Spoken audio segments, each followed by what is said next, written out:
Back again, this time with an electric guitar. Same idea, open up the box, look for any damage or anything that may have happened in transit.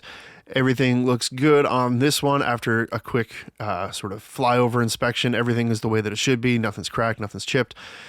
I bring it up to pitch and then I check the neck on it. Most of these electrics are coming with a pretty decent neck on them, but the action's still higher than I would want it to be. So I usually bottom out the saddle and take it from there.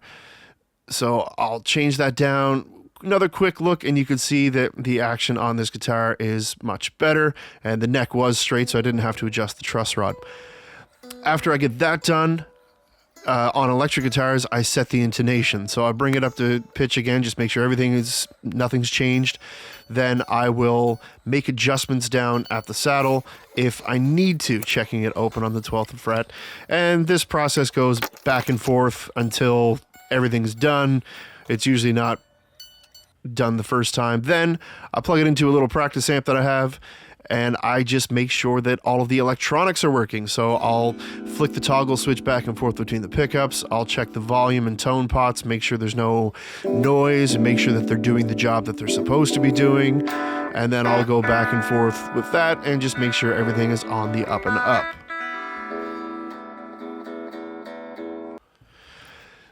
Same as the acoustic guitars, I give this one a little playing test and I check every fret on the neck all the way up. You can tell that I'm not used to creating content, so my camera work here really sucks.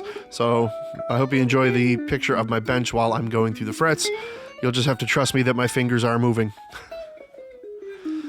And then I check all that out, make sure it's all good. Once it's all good, normally what I'll do in the case of electrics, because the practice amp is on a desk with some other stuff that creates a little bit of noise, some 60 cycle hum in the amp, I'll plug it into my computer interface or my guitar amp that's on a different circuit, and I'll just play it just to make sure that all the tone knobs and everything are still doing what they're doing and there's no different noise coming from a different source. And once all that's done, I'll usually mess around with it.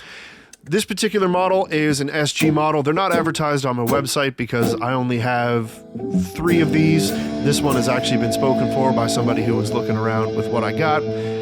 But they're fantastic little guitars, perfect for the beginner.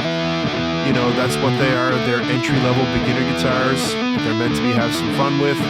So $100 out the door. Making a kit with a capo, a stand, a strap, and a tuner for $125. Drop me a line. Travis Hatcher at FTK Guitars.